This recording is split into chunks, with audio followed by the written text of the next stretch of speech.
नमस्कार, मैं हूं आशीष वर्मा। मॉर्निंग कॉल में आपका स्वागत है। शुरुआत इस वक्त की हेडलाइंस के साथ। विदेशी बाजारों से संकेत अच्छे। कल अमेरिका में रिकॉर्ड ऊंचाई पर बंद हुआ एस&पी। इकोनॉमी में रिकवरी होने तक ब्याज दरें जीरो के करीब रखने का फेड चेयरमैन ने दिया भरोसा। इधर एशिया की पॉजिटिव शुरुआत, लेकिन एसजीएक्स निफ्टी में सुस्त कामकाज। अमेरिका में लॉरा तूफान के चलते ऑयल इंफ्रास्ट्रक्चर पर ज्यादा असर न होने से क्रूड में गिरावट। ब्रेंट 5 महीने के ऊपरी स्तर से फिसला। यूएस फेडरल रिजर्व के चेयरमैन के बयान के बाद सोने चांदी में भी तेज गिरावट। हिंदुस्तान एरोनॉटिक्स के ओएफएस को अच्छा रिस्पांस। सरकार ग्रीन शू ऑप्शन का करेगी इस्तेमाल। अब 10 के बजाय 15% बेचेगी हिस्सा। आज रिटेल निवेशक कर सकेंगे निवेश।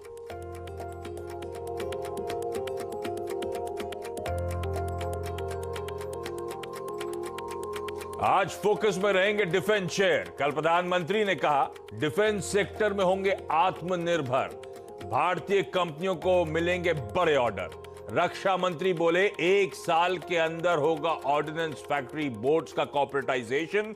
डिफेंस कॉरिडोर और एफडीआई पर सरकार का जोर।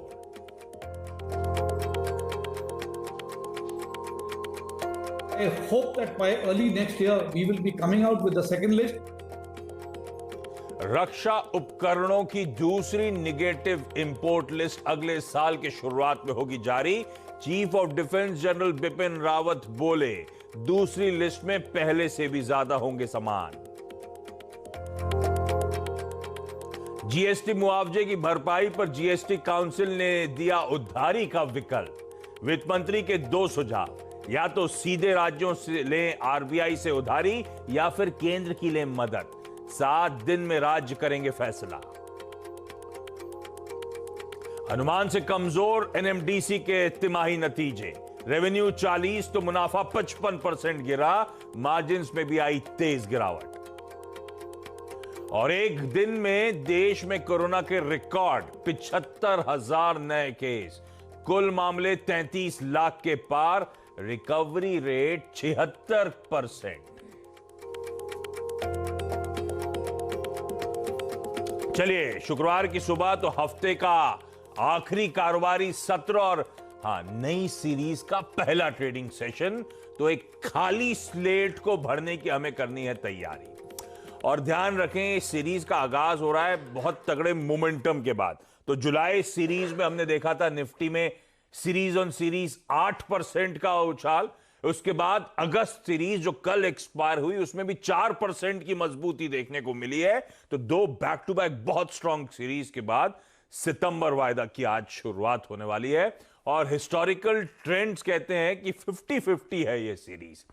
तो पिछले 10 सीरीज में 5 बार ऐसा हुआ कि सितंबर सीरीज मजबूत रही, 5 बार ऐसा हुआ सितंबर सीरीज कमजोर रही। अच्छी बात यह कि 2019 पिछली बार की अगस्त सीरीज जो है उसमें 5-5.5% का उछाल देखने को मिला है। लेकिन चलिए, सीरीज कैसी पैन आउट होती है तो ड्यूरिंग द कोर्स हमें समझ में आएगा। लेकिन सीरीज का आगाज कैसा हो सकता है, शुरुआत कैसी हो सकती है, वो हम जरूर बात कर सकते हैं। तो उसके लिए एक काम करते हैं, ग्लोबल संकेत पहले आप लोग की स्क्रीन पर आएंगे। अच्छा, ये सीरीज के लास्ट लेग में एक और इंटरेस्टिंग डेटा है, वो एफआई फ्लोज का। खैर, मैं आगे उस पर बातचीत करूंगा, लेकिन आज के संकेत स्क्रीन पर आ चुके हैं आपके। अमेरिका में कल मिला जुला रुझान था। रिकॉर्ड उच्चतम स्तर फिर लगाए 160 पॉइंट डाउ में। तो कल डाउ ने ट्रैक्शन को लीड करा। डाउ में आपने देखा आधे % का उछाल था। बाकी दोनों कुछ हद तक बैकफुट पे थे। नैस्डैक हल्के लाल निशान में था। तो पिछले कुछ दिनों से एसएनपी नैस्डैक आउट परफॉर्म कर रहे थे, डाउ बैकफुट पे था। आजकल सिलसिला यही है, एक कदम आप जाओ एक कदम हम जाएं, इस तरह से चल रहा है। तो हमने जो छोड़ा था और जो इस समय की स्थिति वो स्क्रीन पे आ जाएगी। कल थर्सडे के दिन, एक्सपायरी के दिन 3:30 बजे डाउ फ्यूचर्स थे 90 पॉइंट नीचे। और आपकी स्क्रीन पे नजर आ रहा है डाउ में उछाल 160 पॉइंट डाउ ऊपर था। और अच्छी बात यह कि आज सुबह डाउ फ्यूचर्स इंडिकेट कर रहे हैं 30-40 पॉइंट की और मजबूती के साथ कामकाज होता हुआ नजर आएगा। तो अमेरिका से कोई लेट डाउन नहीं, तगड़ा मोमेंटम। बाकी के संकेत आप लोग की स्क्रीन पर हैं। थोड़ा सा across asset classes, Brent, gold थोड़ा सा करेक्टिव मोड में। सबके रीजंस अलग अलग। कच्चे तेल में अमेरिका में एक लॉरा नाम का तूफान, उसका असर। गोल्ड में इसीलिए क्योंकि फेड की कमेंट्री से मेरा मतलब है जेरोमी पॉवेल साहब की एक स्पीच का हम लोग इंतजार कर रहे थे। जैक्सन होल में वो स्पीच देनी थी, कहा जा रहा था इस हफ्ते की सबसे इंपॉर्टेंट इवेंट है। क्या हुआ उस स्पीच में? क्यों इक्विटीज को पसंद आया, क्यों सोने को पसंद नहीं आया, नीरज जी से समझ ही लेंगे आगे। और वीरू आपको आपकी स्क्रीन पे नजर आएंगे जो बताएंगे फिर इस सीरीज का आगाज किस नोट पर होगा, किस तरह के रोल ओवर्स हुए हैं, ये ओवरऑल सीरीज कैसी पैन आउट हो सकती है और आज की हम लोग की स्ट्रैटेजी क्या होनी चाहिए। लेकिन शुरुआत नीरज जी के साथ। Neeraj ji good morning. Good morning. क्या हुआ, वो जैक्सन होल में बोले क्या? हाँ बोले ना, वो बहुत अच्छा बोले। अच्छा, ये हम सामने ठोक ठोक के सुधार ही दिया एंड में है? मैंने सुना ही दिया। बड़ी अच्छी बात उन्होंने कही। उन्होंने अपनी जो पॉलिसी है उसको ट्वीक किया, क्योंकि मैंडेट होता है ना इन्फ्लेशन मैनेज करना है। तो उन्होंने ये कहा कि जब तक इकोनॉमी ठीक नहीं होती है, यानी अनएम्प्लॉयमेंट वाला जो मामला ठीक नहीं होता, एम्प्लॉयमेंट रेट एकदम लेवल पर नहीं आता और इकोनॉमी एकदम पटरी पर नहीं आ जाती, तब तक हम इन्फ्लेशन को टॉलरेट करेंगे, बावजूद इसके कि वो टारगेट ब्रीच कर जाए। अगर वो 2% से ऊपर भी चला जाता है, मतलब पैसा झोंकते रहेंगे, पैसे से इन्फ्लेशन बढ़ेगा, घबराने की जरूरत बिल्कुल, पैसे की वजह से ग्रोथ पे हम दिक्कत नहीं आएगी। तो यानी 2% से ऊपर के इन्फ्लेशन को भी वो बर्दाश्त करेंगे कुछ समय तक। तो ये एक इतना बड़ा पॉजिटिव सेंटिमेंट है कि जो लोगों को डर था कि कहीं कोई गड़बड़ ना बोल दें, तो उन्होंने एक बार फिर आश्वस्त कर दिया है कि पैसे की कोई दिक्कत नहीं होगी और लिक्विडिटी के दम पे आपका ये चलता रहेगा। तो ये बात सुनने के बाद सवारे प्रसन्न हो गए। तो मार्केट में फिर तेजी बनी और आप देखिए फिर डाउ जोन्स है, S&P सब में मजबूती हुई। नैस्डैक में हल्की सी प्रॉफिट बुकिंग है, लेकिन कोई बहुत बड़ी बात नहीं है वो। और गोल्ड इसलिए गिरा क्योंकि जब लिक्विडिटी वाली बात उन्होंने कही, इन्फ्लेशन का हेज होता है गोल्ड। जब उसने कह दिया कि नहीं दिक्कत हमें इन्फ्लेशन से, तो यील्ड बढ़ गई, गोल्ड नीचे आ गया, एकदम टेक्निकल रीजन से नीचे आया। हो सकता है 2 दिन बाद फिर चढ़ जाए, लेकिन गोल्ड इसीलिए नीचे आया। क्रूड में कोई तूफान है, उसका नाम नहीं याद आ रहा मुझे, वो उस तूफान में थोड़ी सी नरमी आई उसकी वजह से। वो स्कोडा की कार आती थी, स्कोडा लॉरा। अच्छा, लॉरा। हाँ, तो इस तूफान का नाम भी लॉरा है। हाँ, तो उसमें थोड़ी सी नरमी आई है, इसलिए क्रूड थोड़ा बहुत हल्का सा 44 साढ़े 44 पर भी ट्रेड कर रहा है। तो मार्केट आप अपने वीकेंड हम लोग बैठे, अभी भी जबरदस्त मजबूती के साथ काम कर रहे हैं। Momentum strong. सोने में थोड़ा सा लेट डाउन होगा, लेकिन ध्यान रखें इस तरह की कमेंट्री की पैसा झोंकते रहेंगे, इन्फ्लेशन चिंता की बात नहीं है ना। इकोनॉमी को सपोर्ट करने के लिए लिक्विडिटी पर्याप्त रहेगी, लिक्विडिटी पर्याप्त रही तो सोने को उसका बहुत फायदा मिला है इस समय और वो शायद आगे भी कंटिन्यू रहे, इस बात का ध्यान रखिएगा। खैर, सोने पे आज की रणनीति वगैरह पे तो आगे डिटेल में हम लोग चर्चा करेंगे। और ये लिक्विडिटी की बात है, लिक्विडिटी टैप हमारे यहाँ भी बड़ा खुला हुआ है। फेड जो करता है, उभरते बाजार की तरफ पैसा आता है, उभरते बाजार में पैसा आता है तो इंडिया की अट्रैक्टिवनेस तो अलग ही छाई हुई है। तो पिछले 3 दिन हो गए, परसों मैंने कहा था कि 1400-1500 करोड़ रुपए की बाइंग, उसके बाद कल 1400-1500 करोड़ रुपए की बाइंग परसों, और अब कल के दिन भी आपने नोटिस करा होगा बैक टू बैक थर्ड दिन 1100-1200 करोड़ रुपए की बाइंग कैश मार्केट में कल भी होती हुई नजर आई। तो कैश मार्केट में तो फ्लोज बड़े स्ट्रांग बने हुए हैं, लेकिन ओवरऑल डेटा क्या कहता है? रोल ओवर के आंकड़े किस हद तक का कॉन्फिडेंस इंफ्यूज करते हैं सितंबर वायदा को लेकर, सीरीज को लेकर, और आज क्या स्ट्रैटेजी हो? वीरू गुड मॉर्निंग, मदद चाहिए। गुड मॉर्निंग आशीष। देखिए, सबसे बड़ा इंडिकेटर है पैसा आ रहा है तो मजा लीजिए जब तक है। और क्योंकि इस पैसे का थ्रस्ट अगर आप देखें, आप डेटा पे फील कर रहे हैं आशीष। आप एसजेएक्स निफ्टी को देखिए, सुबह जब मैं एंटर हुआ था ऑफिस करीब 11,550 की ट्रैजेक्टरी में था, अब 603 की ट्रैजेक्टरी में है। स्ट्रॉन्ग जो फ्लो है ना आशीष, उसने रोल ओवर की फिगर्स को इंपैक्ट भी किया है। रोल ओवर्स काफी स्ट्रॉन्ग हुए हैं। याद रखिएगा आशीष, निफ्टी पे 80% रोल हुआ है, जो कि लास्ट 3 मंथ एवरेज 78% से अच्छा है इन वैल्यू टर्म्स, और इन अगर आप देखें कॉस्ट टर्म्स भी अच्छा है। बैंक निफ्टी रोल ओवर भी अच्छा है। हमने पुट कॉल रेशियो की सीरीज की शुरुआत 1.64 से की है, जो हमने पिछले की सीरीज की शुरुआत 1.55 से की थी। देखिए, मोमेंटम है। और आशीष, अगर मैं शुरुआत में कहूं कि एफआईएस के स्टैट्स क्या कहते हैं आज के सेशन के लिए, तो 1164 करोड़ रुपए की बाइंग, डीआईएस ने इसके उलट लगभग 75% ऑफलोड कर दिया, बट स्टिल बाजार स्ट्रांग रहा। 600 करोड़ रुपए का इंडेक्स उन्होंने बाय किया, मेजर शॉर्ट कवरिंग करी, और थोड़े बहुत अगर आप देखें ऊपर के लेवल्स पर लॉन्ग भी काटे हैं। और स्टॉक फ्यूचर्स में थोड़ी बहुत अगर आप देखें उन्होंने लॉन्ग अनवाइंड करी। ऑप्शंस के आंकड़े उनके एनालाइज करने लायक नहीं है। आज थोड़ा सा आशीष फोकस करते हैं कि ये सीरीज क्या कहती है। आशीष, इस सीरीज में इस वीकली कॉन्ट्रैक्ट और मंथली कॉन्ट्रैक्ट को मिला के जो पहला आंकड़ा आपको अपने जहन में रखना है वो है ऊपर 11,800, वहां पे पहला कॉल राइटर खड़ा हुआ है, और नीचे 11,400 और 11,300, ये 2 ऑप्शन बेस हैं इस सीरीज के। इस सीरीज का बेस है 11,300, और शॉर्ट टर्म के लिए बेस है आशीष, जो ऑप्शंस के डेटा कहते हैं जिस प्रकार की पुट राइटिंग हुई है, वो है 11,500। तो डे ट्रेडर का बेस है 11,500 और पोजिशनल बेस है 11,300। आज फ्राइडे फैक्टर है, थोड़ा जहन में रखिएगा आपने, आपको ट्रेड संभाल के करना है, लेकिन बाय ऑन डिप्स की अप्रोच रहेगी आशीष। डे ट्रेडर अपना एक स्टॉप लॉस रखें 11,480 का। बाय ऑन डिप्स पहला जो रेजिस्टेंस है वो है करीब 650-670 की रेंज में, और उसके बाद 690-720। मोमेंटम स्ट्रांग है, इसलिए कह रहा हूं बाय ऑन डिप्स। एसएल्स मैंने मेंशन किए हैं आशीष। और जहां तक बैंक निफ्टी का सवाल है, ये पिछले 5 दिन की ड्राइविंग फोर्सेस रही बैंक निफ्टी। बैंक निफ्टी के रोलोवर्स अच्छे हैं, स्टॉक फ्यूचर्स का बिहेवियर अच्छा है, स्टॉक फ्यूचर्स पर रोलोवर्स अच्छे हैं। Kotak, IndusInd bank, ICICI bank, Axis bank, rollovers बहुत स्ट्रांग रहे हैं इस बार प्राइवेट बैंकिंग में। वो इंडिकेट करते हैं कि बैंक निफ्टी क्या अप्रोच कर सकता है। आशीष, पहला जो रेजिस्टेंस नजर आ रहा है बैंक निफ्टी के लिए वो है 24,000।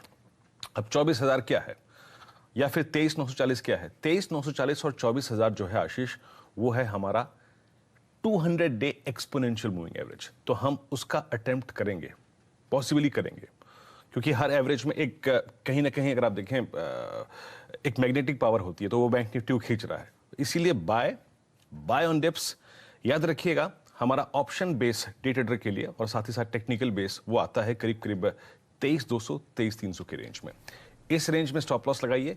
ये इसलिए भी बार बार कह रहा हूं क्योंकि आज फ्राइडे फैक्टर भी है, और इस सीरीज के लिए आशीष जो टेक्निकल और ऑप्शन बेस है वो है 30,000 की रेंज में। तो ये अप्रोच रखिए। इंटरेस्टिंग। तो एफआई की लिक्विडिटी वाकई बहुत स्ट्रांग है, तो रणनीति तो आज भी बाय ऑन डिप्स की होगी। खरीदारी करने के ही भारतीय बाजार में मौके ढूंढने। तो एक गजब की अगस्त सीरीज के ऊपर सितंबर का आगाज भी पॉजिटिव नोट पर हो रहा है, लिक्विडिटी फ्लो स्ट्रांग है। हाँ, वीरू जैसे आज कह रहे हैं कि फ्राइडे सीरीज के एक्चुअल आगाज होता है मंडे ऑनवर्ड्स। आज वो वाकई फ्राइडे फैक्टर प्ले करता है सेंटिमेंट्स पे। तो आज फ्राइडे फैक्टर के लिहाज से डे ट्रेडर्स के लिए 11,480 के स्टॉप लॉसेस होंगे। अदरवाइज मौके ढूंढेगा इस बाजार में एंट्री पाने के। और देखते देखते एसजीएक्स निफ्टी कहां फ्लैट ओपनिंग की बात, अब 13 पॉइंट ऊपर है, लोअर लेवल से रिकवरी कंटिन्यूसली नजर आ रही है। तो मोमेंटम तो स्ट्रांग। ऐसे में आज के ट्रेडिंग बेट्स कौन से नजर डालिए? मोतीलाल ओसवाल कह रहे हैं कि एमएनएम फाइनेंशियल्स में खरीदारी करनी चाहिए 152 के टारगेट्स के लिए। मानसजायसवाल.com का कहना है डीएलएफ, इसमें आज फिर खरीदारी, और डीएलएफ कर रहा है 195 तक जाने की तैयारी। 20 रुपए का अपसाइड नजर आता है मानस को यहां पे। एंजल ब्रोकिंग का कहना है कि इंटरग्लोब एविएशन, इंडिगो खरीदने के मौके 1255 के लक्ष्य यहां पे हासिल होंगे। अच्छा, मोतीलाल का एमएनएम फाइनेंशियल सर्विसेज का कॉल था। हम इन सबसे दो कॉल्स लेते हैं, उनमें से एक कॉल दिखाते हैं। दूसरा कॉल दरअसल 2 लोगों का एमएनएम फाइनेंशियल सर्विसेज था आज, और एक का महिंद्रा एंड महिंद्रा था। तो एमएनएम और एमएनएम फाइनेंशियल सर्विसेज, इनको भी रडार पर रखिएगा। आज इस ग्रुप की कंपनी अच्छा आउट परफॉर्म भी कर रही थी, और सबके ट्रेडिंग बेट्स वहां पर है। इंटरग्लोब से मुझे एक बात याद आई, अब हम जब सीरीज का आगाज कर रहे हैं, अगले हफ्ते अनलॉक 3.0 खत्म होगा, अनलॉक 4.0 की शुरुआत होगी। तो शायद होपफुली इस वीकेंड के दौरान सुनने को मिलेगा क्या क्या अनलॉक 4.0 में और खुलता हुआ नजर आएगा। मेरे ख्याल से सबसे ज्यादा टीवी को देखेंगे मल्टीप्लेक्स ऑपरेटर्स। कुछ खबर आती है कि नहीं आती है, बाकी एविएशन कंपनीज वगैरह सब रडार पे रहेंगी, तो शायद इसलिए भी कुछ ट्रैक्शन बिल्डअप हो रहा हो। मेरे ख्याल से अनलॉक 3.0 का लास्ट दिन जो है वो एक ट्यूसडे का है, तो ध्यान रखिएगा। ये सब स्टॉक्स इसीलिए भी हरकत में आ रहे हैं। अच्छा, इसके अलावा आज के खबरों वाले स्टॉक्स कौन से? देखिए, एक तो डिफेंस स्टॉक पर नजर रखनी चाहिए। कल एक कॉन्फ्रेंस में प्रधानमंत्री जी, वित्त और रक्षा मंत्री जी, सीडीएस, सारे लोगों ने कहा है कि वो विद इन अ ईयर जो ऑर्डिनेंस फैक्ट्री बोर्ड है उसका कॉर्पोरेटाइजेशन कर देंगे, और बहुत सारे नए ऑर्डर्स जारी होंगे, प्राइवेट कंपनी को बहुत फायदा होगा। और साथ ही जो नेगेटिव लिस्ट है एक और जारी होगी, जिसमें और ज्यादा नंबर्स होंगे। नेगेटिव लिस्ट मतलब हम बाहर से माल नहीं लाएंगे, यहीं का होगा। नेगेटिव लिस्ट में जैसे 10 नाम लिखे गए, इनको छोड़ करके बाकी आप इंपोर्ट कर सकते हैं। तो नेगेटिव लिस्ट बढ़ती जाएगी तो इंपोर्ट का क्वांटम कम होता जाएगा। तो डिफेंस शेयर आज रडार पर रहना चाहिए। फिर एनएमडीसी का रिजल्ट आया है। एनएमडीसी रिजल्ट अनुमान के मुताबिक एब्सोल्यूट टर्म में बहुत कमजोर दिखेगा आपको, लेकिन जैसा बाजार ने सोचा था लगभग वैसा ही आया है, तो इसलिए बहुत उसमें दिक्कत है। उसमें भी एक उनकी जो इस्पात की यूनिट थी उसको डिमर्ज करने का फैसला लिया गया। बहुत दिन कोशिश की बेचने की, लेकिन बिक नहीं पाया था, वो डिमर्जर कर रहे हैं। इसके साथ ही जीएमआर में भी रिजल्ट आए, रिजल्ट कमजोर है, लेकिन यहाँ भी मैसिव रिस्ट्रक्चरिंग है। नॉन एयरपोर्ट बिजनेस को अलग किया जाएगा, और 10:1 का। अच्छा, ये जब छोटी छोटी कंपनियां इस तरह रिस्ट्रक्चरिंग करती है ना, तो मुझे इसमें बहुत इंटरेस्टिंग इसलिए नहीं लगता क्योंकि ये सब जगलरी है, धंधा चल नहीं रहा, उसमें रिस्ट्रक्चरिंग भी करूंगा, इधर का उधर, उधर का इधर, जो अच्छा उसे अलग कर रहे हैं ना बस। तो इस समय लेट्स सी क्या होता है इसमें। तो 10:1 का है, आपको एक GMR पावर का शेयर मिलेगा।